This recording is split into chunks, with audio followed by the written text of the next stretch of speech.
ZombieTech. Welcome to ZombieTech, a forum for engineers, scientists, and inventors to ponder on the technologies needed to survive the inevitable zombie apocalypse. She's Addie? He's not Whisker. Hi, Nope, Roy. Hi, Addie. He's Roy. What'd you do with the Whisker? Ate him. You ate him? Yes, and it How'd you was do that? excellent.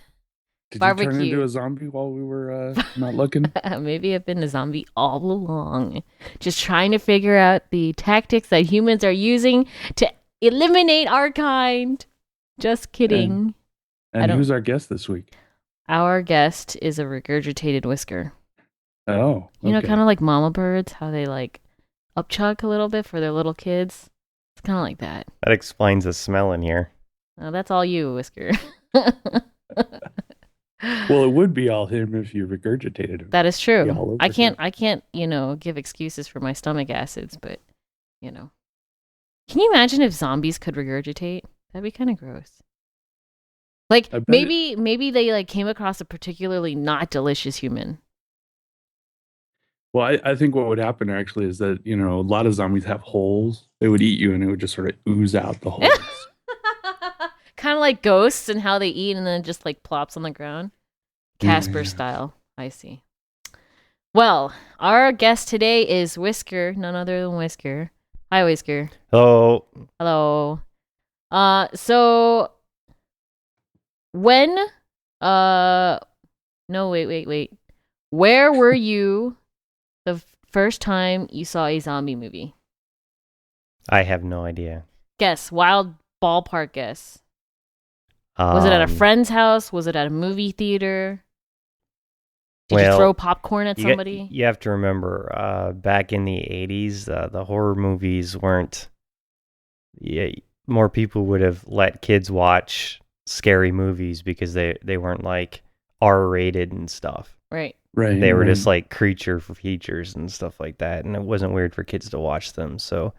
we had some scary stories as kids. But this is, like, back in the day where you would have, like, rented a VCR to even try to watch a movie at home.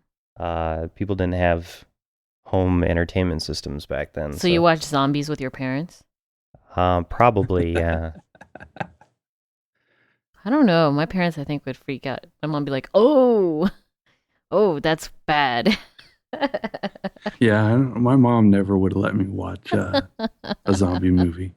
I guess your parents were forward thinking. People didn't even really start getting cable until I was like in kindergarten or so. So I can remember the first episode, the first couple of years of MTV and stuff like that. Oh yeah, I remember MTV starting up back in 1981. 81? Yep. I wasn't even a zygote. Yeah, it was August of 81. It was before I started school, but I can remember it vaguely. I see. Yeah. So I don't know, zombies, gosh, I really don't know. Well, what's your favorite zombie movie then at this point? Oh. And why? There's so many, like, good ones. I think what I like most about the zombie movies that I've watched recently is their survival theme. Uh-huh. Rather than the creature feature theme, right? Sure. It's not so much the zombies that are interesting. Okay. It's the change that they cause to happen in the world to make people have to think outside the box. That is the main driver of the plot that I really enjoy. Now, Right. Are there any projects that you have worked on that you feel would help in a zombie apocalypse? Oh, I think that there's a lot of projects that I work on that could probably help. I mean, you'd have to be a little bit more specific. I don't know. Choose two of them. Choose two of them. We'll start with two.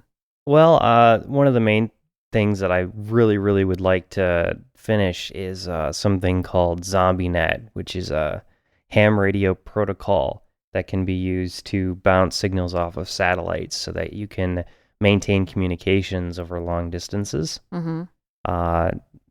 So at a very low entry cost, and that could be implemented now with only having to get the basic ham license. Right. Don't they already have some of those kind of They do, yeah. protocols with ham? You're just talking about something to augment that, or Just like always, I like to do things the hard way and from scratch whenever possible. So instead Okay. of like just relying on some existing communications protocol, I design my own from scratch that lays over the top of Morse code. Oh, Morse okay. code. So it's a sort of a packetization method for digital data to be put over Morse code. So you can use the absolute most basic technology to be Right. able to send highly accurate digital packets of information back and forth over long distances. Why Morse Yeah. code as opposed to like just normal? Because Morse code uses carrier wave, Uh-huh. and that's just basically turning an oscillator on and off at a particular frequency. right. And that's about the simplest thing that you can do other than like a spark gap transmitter. So Right. anybody with a basic understanding of electronics can build one of these things for basically nothing and can make it high enough power to be able to cross significant distances. And when you're talking about satellites, you can jump across to the other side of the country if you want to. Mm-hmm. Now, Right. oh, did you have anything to ask? No, I was just saying, right, Oh. it's a really simple thing to do Morse code, and there's lots of, simple algorithm mechanisms for transmitting various distances and whatnot. The part here that I'm actually responsible for is designing a protocol that you can use to encapsulate more useful data inside of that Morse code string so that you can do things like send pictures Mm-hmm. or music Right. files or, text messages or whatever, that sort of thing, useful stuff. Right. Now, And it could also, it's also going to be encoded so that it's not just plain text most of the time. It'll be packets of data, right? Yeah, it can be packetized like that, but you can't actually encrypt when you're operating under a ham license. It has to be out in the plane. Well, right. But I was just figuring, post zombie apocalypse. Then don't you really turn on the care. encryption, yeah. Yeah, You I was can, going to say, then the licensing probably isn't going to be a big deal. It's more about survival, and you turn on the encryption to be safe. indeed. so what do you have so far, and what do you need to get it to work? Well, I've got the protocol. I've got the basic idea of how it's going to be handled by microcontrollers attached to radios. Mm-hmm. So basically, it's just a matter of getting the time together to do a simple implementation on something like a parallax propeller or something like that, and hand out copies of it to a group of hams for some testing. And a friend of mine, John S., down in Arizona, is working on a antenna tracking motor system. I for think it's actually aiming- finished. for aiming an antenna at satellites. Oh wait, maybe it's his other wireless. He's working on a bunch of things. There's a couple of elements to this that are coming together. Mark Van de Wettering from the Brainwagon blog and Pixar, Mhm. he's done a satellite tracking program that can run on a microcontroller. It can keep track of 50-some satellites where they are at all times. Mhm. Right. You combine that with GPS time signatures from the GPS satellites, Mhm. then you can figure out where they are. Mhm. And then you Right. combine that with the antenna tracking to be able to aim the antenna at it and have the antenna follow it across the sky. Mhm. All right, then you got your antenna thing put together, and you attach the antenna to one of these radios controlled by a microcontroller. And then you can have Right. multiple nodes in multiple places, and then the nodes can automatically queue up messages, and then when the satellite comes by, they can pass them off to the correct place, right? Mhm. Right. So this is a lot more advanced than just like, getting the protocol together. All that's done already. It's being the glue that puts all of these different pieces together into this useful, really sort of crazily over-engineered fun thing too, Sure. Of course, some of that assumes that after the apocalypse, we're going to have, microcontrollers and power and whatnot. Well, So- I will. I don't know about you. Well, I have solar, so That's right. That's that'll be right. fun. And because you're coming to the zombie apocalypse bunker with your solar panels on your back, we'll have solar too. will all have solar. So I guess that's one project that I'm doing to sort of like, even if my specific protocol doesn't get used, there's helping bring all these projects together into useful stuff. I think that's good. I think that's useful for the zombie apocalypse. Okay. Right. Any other specific project that you've worked on either before or are currently working on? Well, there's this radio show where the sort of idea that I help produce is to download information out of smart people's brains about how to survive the zombie apocalypse and just put it That's into cheating. as many brains. Is That that too meta for you? That is cheating. This is recursive. Yeah, Yes, that's I cheating. like You it. can't. You can't include ZombieTech in this. All right. That's So, too easy. well, what sort of stuff are you looking for then? Electronics. Electronics projects. I actually think there's another project that is important for post apocalypse, zombie situations What's that that? you do, and it's not a normal kind of thing that people would think about, but I think your cigar box guitars actually factor in Really? because, well, like you watch The Colony, right? And one of the factors of helping people stay sane is entertainment True. and relaxing and de-stressing. That is a good point.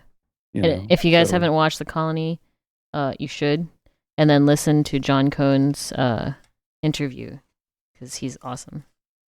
Yeah, I can definitely see how my guitars could be helpful. I mean, the ability to make musical instruments is something that should definitely more people should know how to do it because it's so important that it doesn't get lost. And the Right. less people that you have that know a particular skill, the more dangerous of a position the human race sits in. Mm. And there's been a few of these sorts of technologies that have almost become extinct, and there's been many of them that have become extinct over the years because there's just not a lot of people that know how to do it. Thankfully, there's a lot of people out there right now building cigar box guitars, so we don't have to worry too much about that. Right. Right. So, you've made obviously cigar box guitars, but what else have you made instrument-wise? The other acoustic instrument that I enjoyed making was a violin. Mm-hmm. Wow. That's, yeah, of course, a lot more complicated. And what's definitely. that? How did you decide to make that? Well, my girlfriend plays violin, and I typically get her some sort of really silly, expensive thing that she wouldn't get for herself on her birthday. And the first year I got her a violin, and she liked it and everything, but it was just sort of like sounded like every other violin in the world. And I wanted to do something a little bit more personalized for her. And because I'm a handy kind of guy, I decided it would be fun to build a violin from scratch. And it took a good year and a half to actually do. That was mostly waiting for the parts, though. Yeah, because I ordered everything from different places all over the world, and every single piece of it was a custom piece. It's all hand-carved maple, and like the headstock, the violins have that curly thing up at the top. Uh-huh. This one instead has a dragon carved into it. Mm-hmm. Neat. Which is, and instead of just doing a typical finish, I also did strange things like gilding it in copper for some of the accents on the carvings on the wood so that it would have copper scales on the sides of the dragon. Mm-hmm. And Right. built the soundboard out of copper-clad board instead of spruce. And, it just, from the pegs on it are bone instead of wood. Little details like that make it take a lot longer, but the end result, really, really cool. Yep. So is the copper sealed, or did you leave it so that it would age and discolor and all that? I intentionally didn't seal any of that copper because as copper oxidizes, it turns green. Right. And 50 years from now, the thing is going to be absolutely beautiful. Right. I was curious whether you were going for the shiny copper color look or letting it age, which I think is actually more interesting. Right That's now cool. it's at the different stages of brown because when you polish up copper, it's sort of a ruddy brown color. Right. And wherever you touch it, your oils get on the copper and accelerate or decelerate the I can never say that word. Oxidization. There you go. Yeah, so depending on where she's touched it while she's been playing, it's discoloring at different speeds. Right. And that'll become more and more pronounced over time, but as it starts to get a green color, I think it's just going to be beautiful. Right. Well, Cool. that sounds really cool. So instruments, and like, I mean, do you like? Well, not only with the instruments, but you also like have experience making amps and other things to make the instruments carry farther and be more interesting to play with. That is true. Yeah, I'm really interested in learning about technologies that may not be super useful to today's technology. And the reason why they're not useful today is because they don't translate well to an industrial production line. But that doesn't mean that the tricks involved are not useful things to know and keep around. Right. Because sometimes you want to produce something as a one-off. You want to produce something without needing robots to do the welding for you. Mm-hmm. Right. That's one thing that has happened lately is there's some technologies and techniques that have faded out, like you alluded to earlier, because higher technology has changed how we do it. And because I'm using interested technology in to do that it. kind of stuff, a lot of that sort of knowledge is really useful in the hypothetical situation of zombies. Right, right. Because you need to be able to make these things without the robotic system that does pick in place of little microscopic parts, and stuff like that. You need to be able to do it by hand. These sorts of construction techniques are what allowed us to build things like robots and assembly lines to begin with. So it's right. really important that we never lose the ability to do that stepping stone stuff. So are there any particular skills that you think a DIY starter should learn in order to be able to do some of the things that you've done? Yeah, there's the number of things that you need to know to really start to get into doing things from absolute scratch is a lot of the stuff that they simply don't teach in the schools anymore due to insurance problems. Mm-hmm. So if you've got teenagers or even younger kids and you want to get them on the right path, there's a few things that you really, really, really should focus on, and they may not be obvious. Like what? Woodworking. Mm-hmm. Woodworking is very, very important to being able to fabricate things quickly, inexpensively. Mm-hmm. Right. Being able to build your shelter or repair it. Right. And it comes in handy in day-to-day life, too. When something breaks, you can fix it with a small piece of wood if you know what you're doing. Right. In a lot of cases, yeah. And you don't need to run out of toilet paper? Just use wood. Yeah, you don't need to have a mine to mine metal and a forge to, shape it and purify it and all of that to be able to fabricate a part where you need big machines to mill it down and get it into the exact machine shape that you want. You can do with wood and a chisel and, a handsaw a lot of the same things.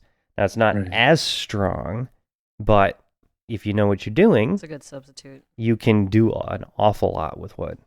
Right. And then actually, in some cases, the wood will be stronger because some of those things they make now are out of plastic and whatnot. Right. Yeah. Just to make them cheap. Whereas the wood is more expensive in the modern manufacturing schema, but it's in a zombie apocalypse scenario, wood is easier to deal with. Mm-hmm. Nature has done a really good job at bioengineering through, evolutionary processes, materials that are extremely strong and extremely light. And wood is one of those. Yep.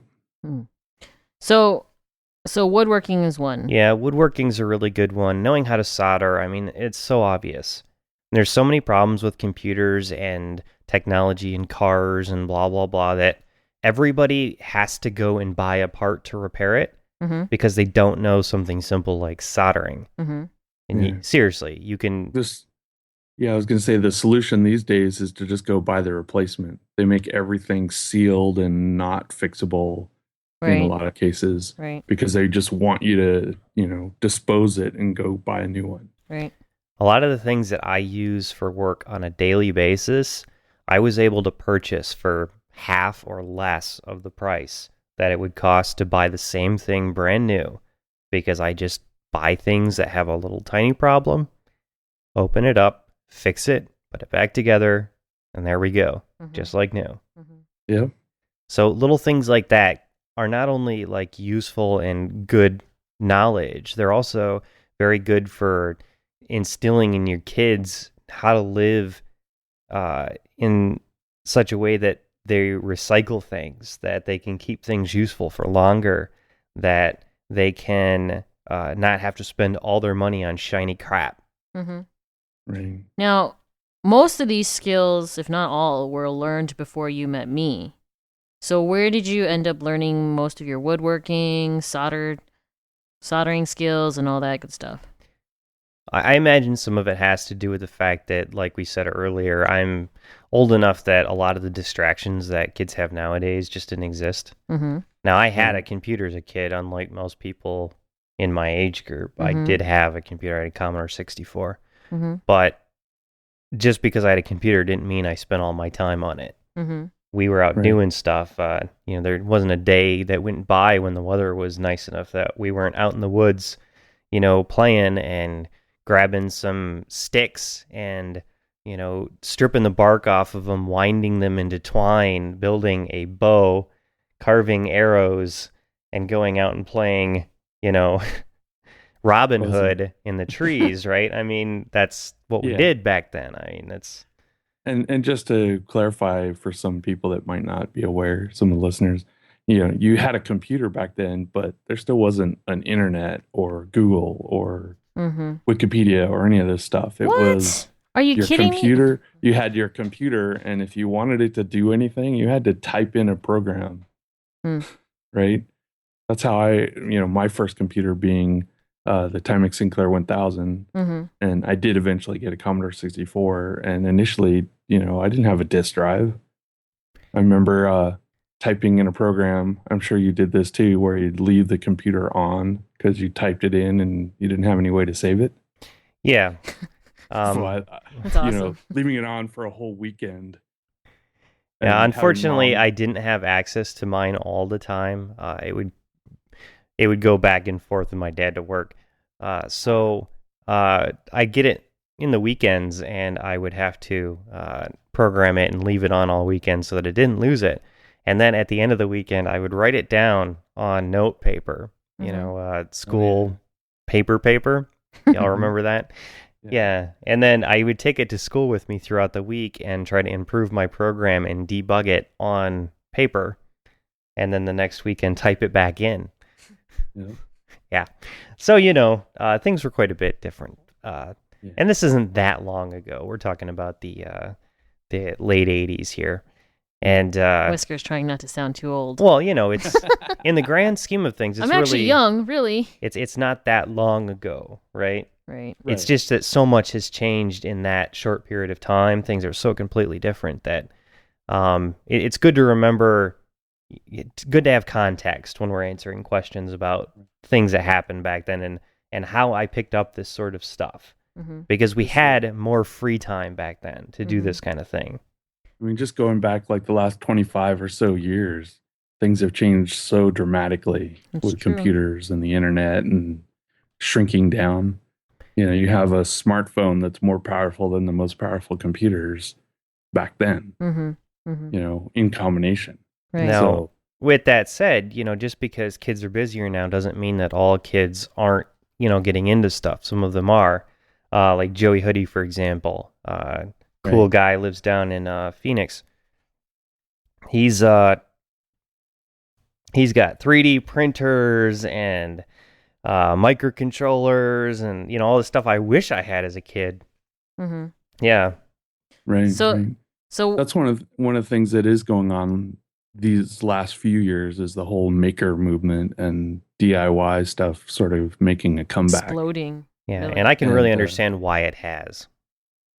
Yeah, well, everyone wants to survive the inevitable zombie apocalypse, right? apocalypse. So they have to learn how to do this stuff, or when this inevitable thing occurs, they're all gonna die. I approve of that analysis. So a lot of it was because we had more time. We got bored enough to want to do stuff like carve a stick into a bow mhm, or stuff like that, mhm. Are there any Yeah. specific projects that you remember working on back then? Like what? Anything. I've always been a sort of project building kind of person, so there's mean- sort of an endless. I mean, for radio, you've mentioned that you've done CB radio stuff before. What did that all entail? As a young adult, yeah, I got into CB radio for a while. What would you do with it? I of course am the sort of person that wasn't satisfied to just plug it in and use it. Yeah. So I was lucky enough that one of my neighbors ran a CB modification shop. Now all of the hams that are listening just sort of cringed because it's sort of the ham people tend not to get along too well with the modified CB people and the freebanders and stuff like that. But yeah, he was a pretty nice guy and he knew a lot. He wasn't just like following an internet website on how to hack this thing incorrectly. This is before there was an internet community about this sort of thing. Mm-hmm. We're talking like 97, Mm-hmm. around there. And he was a really talented electrical technician kind of guy. Not really an electrical engineer, but technician. Mm-hmm. So he was able to do this stuff and do it well. And I got a couple of CBs, and he showed me how to modify them so that they would swing, they would key down to exactly the maximum. Mm-hmm. And then your modulation would swing, and you would get the absolute clear signal that you could legally get Mm-hmm. with them. Mm-hmm. And then I picked up a copy of the ARRL handbook from the local library, and I studied that thing until I understood enough to be able to build antennas myself. Mm-hmm. And then I built directional antennas for my CBs. Like Yagis or? Yeah, like Yagis and parabolic dish antennas and all sorts of crazy stuff that you wouldn't normally see for, a CB because they're so big. Mm-hmm. It's 11 meters is the wavelength on CB. So Right. when you build antennas for it, they tend to be fairly, massive. Mm-hmm. So I had to learn a bit of metalworking and all that sort of thing to build my support structures for these and creative ways to get them up on the roof and point them and steer them and all that sort of thing. Gotcha. So you actually could build my antenna, then my ham radio antenna. Yes, but I think I will just buy you one. Why is that? It's a lot less work. So What happened to this these days kids need to actually use their skills? Well, I spend almost all of my time working on using those skills and showing other people how to do it. Sometimes it's nice to, just get something done because it would take less time to make the money to pay for it than it would take to do it yourself. Mm-hmm. So until the zombie apocalypse, you'll just buy some stuff here and there. Yeah. Once the zombie apocalypse occurs, though, you'll have Then I'm to. going to trade you'll Roy have to for an figure it. antenna. Oh boy. Yeah. You're going to trade Roy for an antenna? Yeah, he's pretty. Oh my gosh. That's horrible. Get at least $10 for Roy. At least, yeah. At least. So, now you've to change to a completely different topic. Something that you worked on before we met was some artificial intelligence. Can you tell us a little bit about that? And because to me, that's one of the most interesting projects, and it's one of the ones that I've been wanting you to work on during this toy maker extravaganza, but we really haven't had time to. But I would love to hear about what you did with artificial intelligence, how you got into it, why AI as opposed to, I don't know, something else. Well, I would say why not, but answering for Whisker there, sorry. Well, I don't know how this really applies to zombies. It has to do with ZombieTech. Okay. Let me make So- the connection. Guest. From the first time I started using computers, I was always interested in the idea of a program that can run off and do things without any human telling it what to do at the time, right? Mm-hmm. I mean, it's just, and of course, this is at a time where the computers that we had access to couldn't really do that kind of thing. Yeah, so I would try to program in BASIC, like programs that could create copies of themselves, like kind of like viruses, but more like actual like literal replicators. They would try to load up copies of themselves in BASIC interpreters, which is just a sort of weird backwards. Any programmers out there will understand this is kind of a weird way to look at it. But this is a kid working solo in the Midwest with no programmer friends who came up with this weird little idea and tried to make it work. And I was never really able to get it to do anything that I thought was up to what it was possible of doing. And I broke it off into different groups. Like there would be an organizing program that would be off here running, and it would save information to files that would be read by little helper programs that were off running, making copies. And each little segment of it had different jobs, like a bee colony, right? Sure. Or ant colony, maybe. Whatever you want to compare it to. But it was that sort of structure. And then, I got to high school and got a life and all that stuff, and didn't mess with computers so much. Okay. As an adult, I got back into them, and the first thing I wanted to get back into, of course, was artificial intelligence. Okay. Now, with me, I've always associated artificial intelligence with artificial life. So they're just absolutely 100% tied together. And for a lot of other software people, that wouldn't necessarily be the case. They're two different, things, because when you set that rule for yourself, you really limit what you can do. Okay. With, as Roy probably knows, with AI, if you can choose not to base it on biology at all and take advantage of just clever mathematical algorithms to solve problems.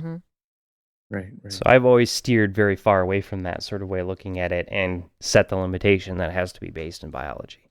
Okay. So what have you done with that?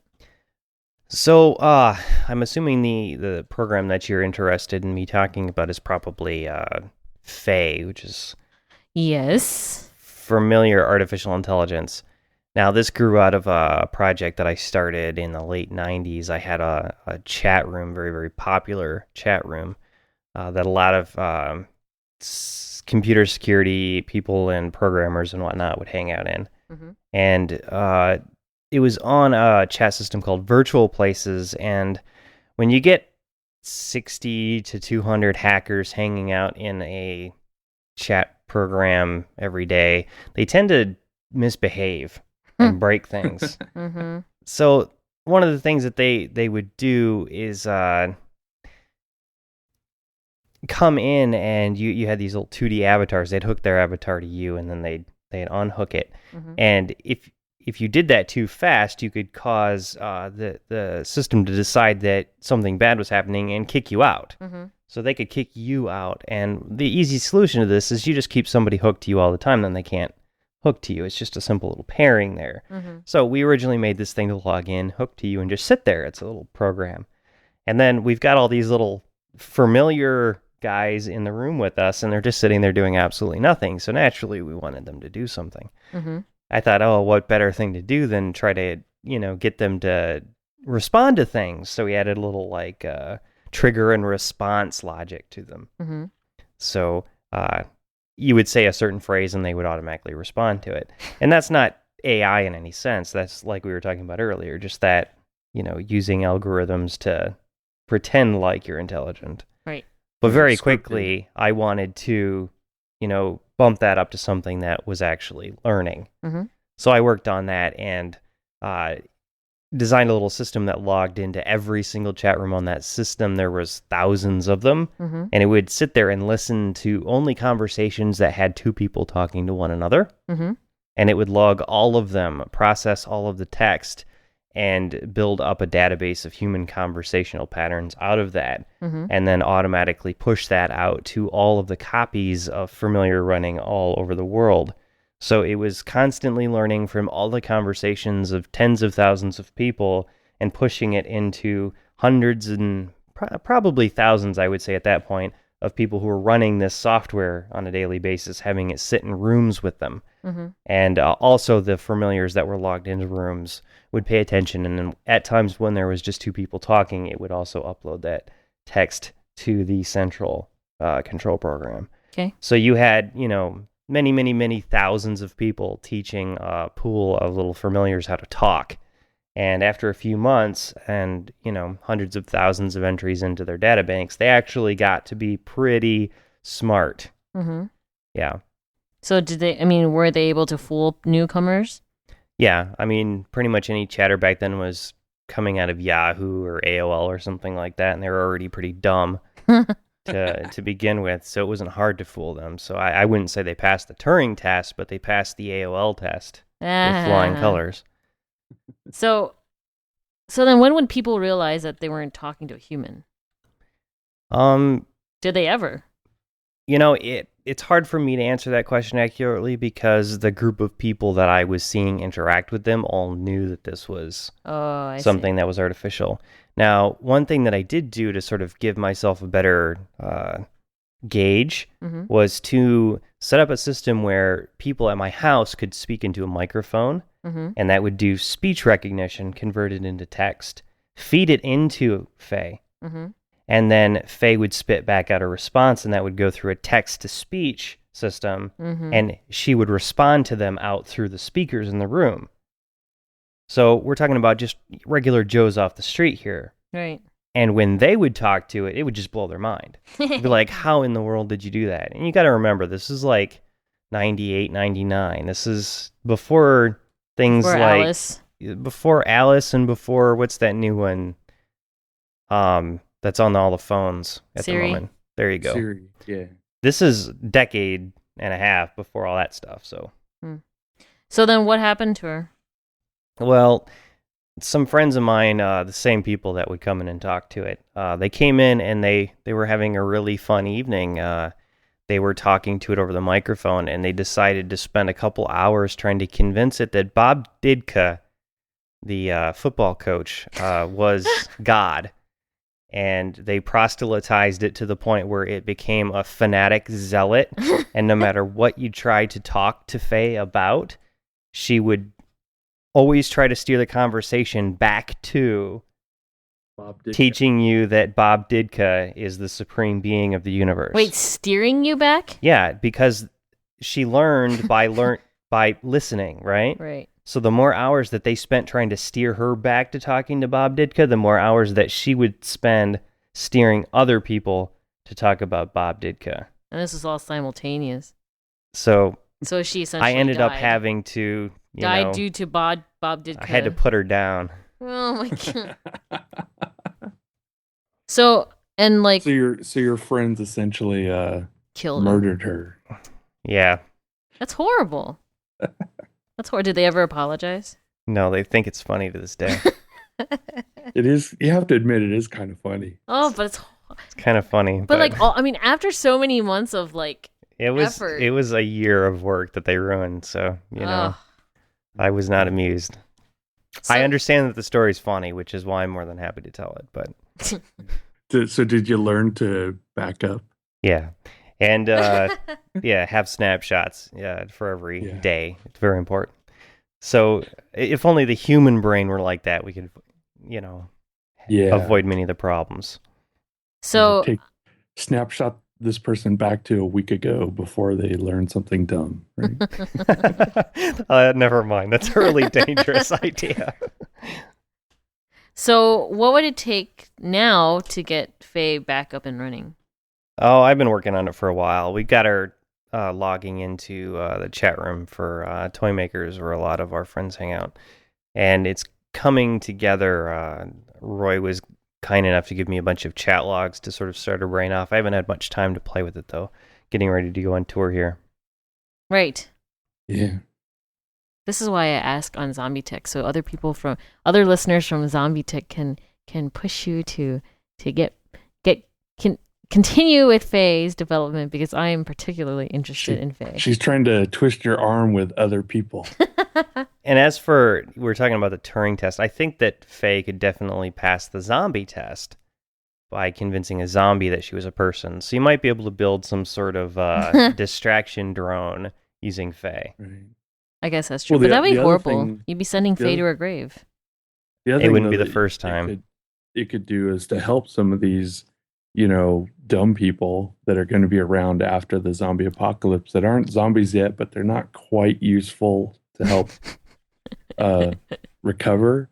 But they're useful for menial tasks like getting resources and Sure. whatnot. So we could have little Fey bots directing them around and helping them do the right thing. For extra battery acid. I can Please go I down. can definitely see Faye sitting in the middle of a library or something like that with her adoring worshippers, and she's like, "Okay, minions, go collect for Faye some brownies. Okay, you got me some brownies. Now go collect for Faye some building materials." Yeah, Give me some wood and nails. Yeah.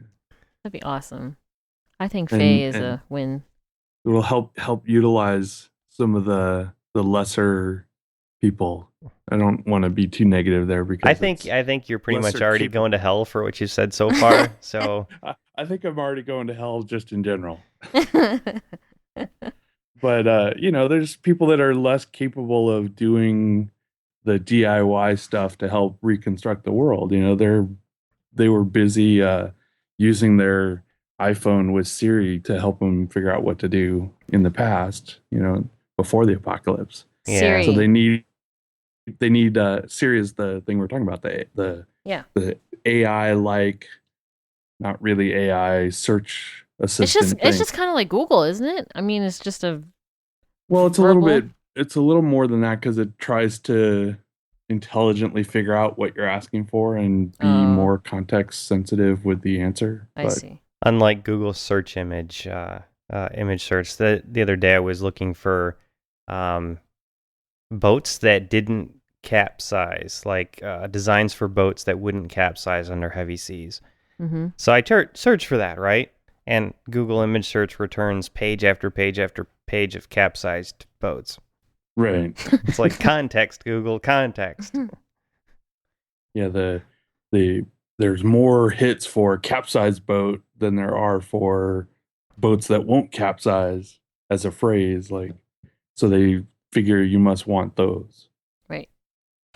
So, I obviously know why you started Toy Makers, and because I'm I doubt it. the other half. Well, then enlighten me. Why did you That's start? secret. You'll never know my plans. Ha ha ha. Why? What is the okay? Why?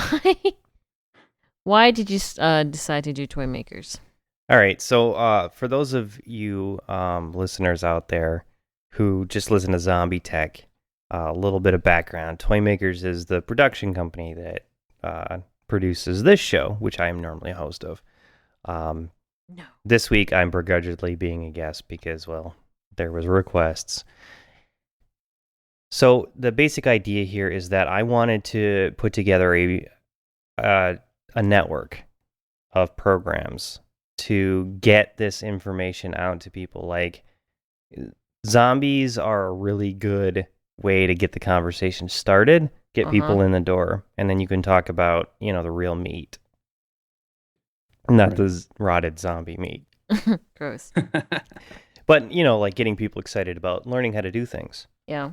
And it's kind of an entertaining way to go about it too. Right.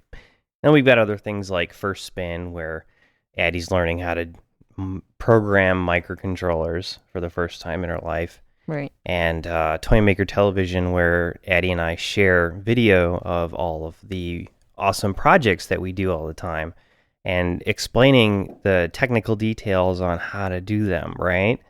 Not just like going, oh, here's this shiny thing, isn't it great? But actually taking the time to explain the steps that go into it. All that stuff that gets cut out on TV. Mm-hmm. They're like, here's some raw materials. Here's a finished product. Well, how do I do that? Mm-hmm. Right. We take the time and assume that our audience has the attention span Of a and gnat. no. Oh. Assume our audience has the attention span and the intellect to be able to understand and comprehend and, figure out how to do stuff. I for guess I have themselves. the attention span of a gnat. That's why I thought What were you saying?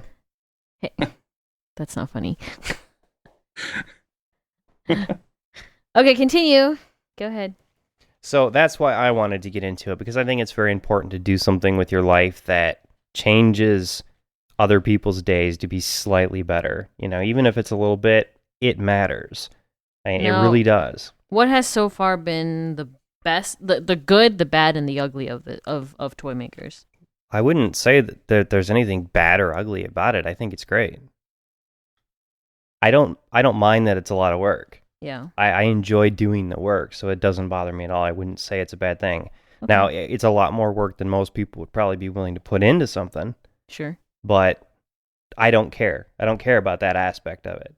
To me, agree. because it's worth doing, it's worth doing. Yeah.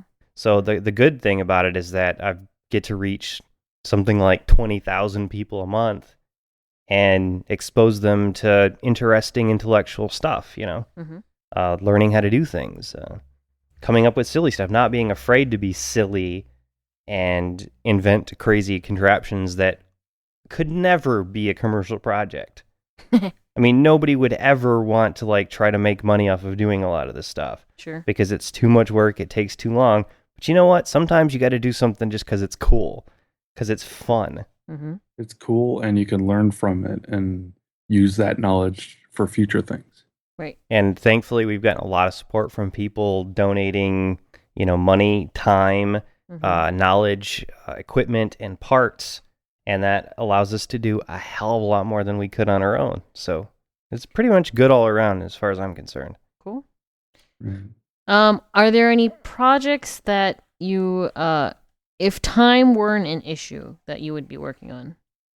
Well, And toy makers can't count as one, but within the quote unquote confines of toy makers. I really don't have time to do anything that I want to do Meaning, separately from toy makers, because I designed the whole idea of toy makers such that anything that I'm doing, I Mhm. can use that as part of the whole part. toy makers content thing. It's just, I so made you're already doing that which you want to do. right now I'm focusing a lot on building a new studio. So I'm not getting to do a lot of the projects that I personally would prefer to be doing. Mm-hmm. But I'm doing projects that are really going to help make it a lot easier in the future to have the ability to do everything more efficiently. So I spend less time doing production and more time doing projects. Yeah, Okay. it sounds like some of the projects that you ultimately want to do will be better done later after you've got your studio up and running, because then it'll be better content for toy makers. Yeah. Right. And that was sort of the decision I had to make at some point, which was, do I split my time between my pet projects and the network, or do I just get the network up to the point where I can let it roll for a while Mm-hmm. and then focus completely on my outlandish cool stuff? Mm-hmm. And I went for that latter option. And what are those outlandish cool stuff that people can expect? I've got things like my SID chip organ, Yeah. and that's just one of my favorite things in the world to play with. Mm-hmm. And I built this thing from hundreds of different parts from all over the place and just bringing it all together. And I've been working on it for years now. And I just would love to be able to focus on it for a while, but I can't right now. Sure. Right. Well, it's a pretty good spot where it is. I mean, I think there's a matter of putting together the hardware itself, but the software for a basic version of the Sitcog organ is done. Yeah, well, there's a lot more that I want to do with it that you're not really even aware of yet. But, I There's also one benefit to waiting a little bit with things that are coming out in the not too distant future that will help make that even more doable and better. Oh, yeah, he's talking about the Propeller 2, which I don't really need a Propeller 2 to do the Sitcog organ, so that's not holding that particular project back at all.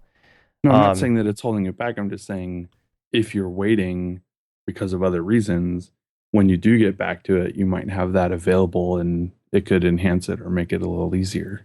Sure. Maybe. We'll see. That makes sense. I pretty much plan on using the Prop 1 in it, even after the Prop 2 is out. I have another project that I'm going to be using the Prop 2 for, though. That'll be a huge deal. I want to do a replacement for a Hammond organ tone generating system. That's right. I was mixing the two projects together there. Yeah. I forgot that you have the separate one where you want to have the Hammond separate oscillators all running simultaneously. And there's also things like I really need to regulate my Wurlitzer electric piano because when you play, it's way too stiff, and I need to get in there and change 100 little tiny screws on it, and I just don't have the time to do that sort of thing right now. So like configuration thing. I also need to work on getting my piano, my 100-year-old piano, up to absolute perfect working condition again, and I just, I've got this great book on the topic, but not enough time to do it. And there's all sorts of little things like that I guess you could say suffer because of toy makers, but it's just because right now I'm too busy. Mm-hmm. In the future, those are going to be the projects that are going to be on toy makers, so they'll all get done. So it's not really like it's. I don't mind so much. Yeah, in a sense, they're the content that you're building up to be able to do. Yep. Exactly. To do right. Because right now you're still building up, and once you've built up, then you'll be able to do that content, and it'll be a lot better than if you did it right now. Right. So we actually we have about 7 or 8 minutes, give or take. Did you have any last few questions before I go into the ZombieTech questions, Roy? No, I think I'm good. I mean, we covered a lot there. Okay. I think the ZombieTech questions will be interesting. All right, Whisker. I've teased a lot of people on this show about not having questions ready, or answers ready for these questions. Do you have answers ready for these questions? No. Okay. So now we get to tease you about not being prepared. I know. 3 tools that you would bring to the zombie apocalypse bunker. Well, let's see.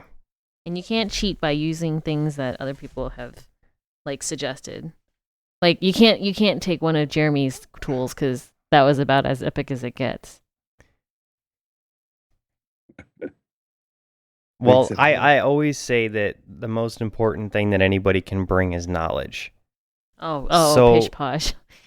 So I'm going to bring knowledge. What I'd really like to have is some sort of a reference, be it digital or in text or whatever. I mean, it's so hard to do this in text, but some sort of reference system that I could have if the net went down.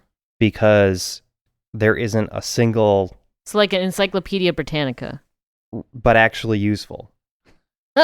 Well, to be fair, for some things, Encyclopedia Britannica or other encyclopedias are kind of useful for... But I'm definitely leaning towards technical and medical and that sort of thing. Like some sort of a reference system that knows how to do just an endless number of useful things. Okay. Call it the meme, the book of memes, okay? So a meme is a thought that's somehow useful and spreads from one human brain to another because it's useful, like a virus. Okay, so collection of all of the memes that are involving on how to do things. So how do you milk a goat? How do you build a house? How do you make glass? How do you, everything that you could ever want to know, just like you could build the more complex things by combining the ideas in there together, right? But it's those basic core ideas where if you don't know this one little detail, you can't do anything down the chain from it. I'd be curious to know if there is something along these lines already out there, or maybe we should make it. Well, I think Wikipedia and what's the one you've got the wiki for the how-tos, And how it's made, or what's it called? there's a few I different forget. projects online for trying to Right. come up with this sort of thing, but the problem is that when the global communications network goes out in something like a natural disaster zombie apocalypse, you don't have access Right. to that. Well, I'm talking about making a book, like condensing it down to a bunch of the fundamentals that could fit maybe in a book or a few volumes. I want like a 1,000 volume matched set personally. Okay, think that'd so be you great. are The gonna problem is hold that on your how are you back. gonna carry around Well, no, 1,000 volumes? I'm living in the zombie apocalypse bunker. I'm not going around in the streets like some of the crazy people that I've talked to. No I way, just no think how. there might be a value in having a condensed Yeah, well, a starter today you've got version. your Kindle or, whatever you prefer. You could store something like that on there and bring it with you. Okay. So, Well, there's a that. digital version, obviously. Okay. So that's your answer to your first tool. Yeah, so that's my tool number one Tool is, number one. Some I sort mean, if of it's portable, reference. great, but hard copy would be even better. Okay. So that sort of thing. And then you need, of course, your sort of shop that can do, your working of basic wood and metal stuff. Uh-huh. So I think, any sort of compact ability to have a shop, like I have a very small bandsaw and drill press. If I could build those into one unit Mhm. with a vise on it and all that sort of thing, I can do a lot Mhm. with that one Combo. complex, think of a Swiss Army knife, but like power tool. Yeah. Yeah, so I'd like to invent a Swiss Army knife power tool. Okay. Okay? Okay. So that your would be second. number 2. And then the third thing that I would absolutely need would be some sort of water purification system that I could, bring with me because, we're made out of water and you just can't skip that step. Right. Everybody who is forgetting to bring something for purifying water is dead. Yep. Okay. All right. So we have a reference system, a Swiss Army power tool, and a water purification system. Yep. What book would you bring to the zombie apocalypse? Oh, I would probably bring, the collected works of Tolkien or something like that. Okay. Because it's Not Neil something you Stephenson? can. I like Neil Stephenson, but there's levels, and there's that absolute top level, and that's Tolkien. I would want some form of entertainment like that Sure. Right. because I've already got my reference material taken care of. Right. And you might read that for fun anyway. So. I do now, obviously. Let me see here. What is the first system you would want set up for your zombie apocalypse bunker? Well, we mentioned water. I think that's one of the most important ones. Okay. Water and keeping food from spoiling are very important. We've talked about this. I've talked about this previously with various people, but I think that having a way to get your water clean, keep your food from spoiling, and providing yourself with some extra source of energy besides your own body turning food into kinetic energy is highly important. Be it wind, solar, steam, something. Mm-hmm. And as many of those as you can have at once, the better. Okay. I definitely believe in a dynamic power, or a multi-sourced power system where you've got power coming in from multiple places at once. Sure. Makes sense. Redundancy is good. Yeah. Okay. Well, that's all the questions I think I have. Any zombie tech related questions that you might have, Roy?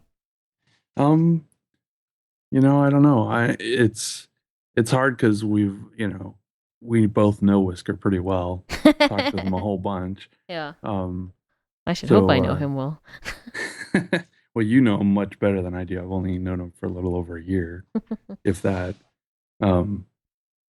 Just what's your favorite thing to do to relax? I know it's not zombie related, but to help you de-stress after the zombies have tried to attack one night. What would you do to relax? Well, I like to play music, piano, guitar, stuff like that. And I also like watching movies. That's one of my favorite things to do when I'm not working. So maybe that library of stuff needs to include a bunch of movies. That would be helpful, but with that library of stuff, I think I could build the ability to make movies, and making movies would be just as much fun as watching them, I think. Yeah, I could see that. Kind of explains why I wanted to make a production company. Mm-hmm. Well, with me, work and fun are always tied together. So Yeah, I know that feeling. I used to, as a kid, I didn't really read fiction. I read computer programming books and Oh man. and stuff like that. I didn't start reading fiction until I was like 18 or 19. Oh wow, that's impressive. Okay, well, it looks like that's all the time we have. well, thanks for having me, guys. Yeah. And we'll probably see you next week as the host. Awesome. Yes. So until next week, we'll talk to you guys later. See ya. Bye.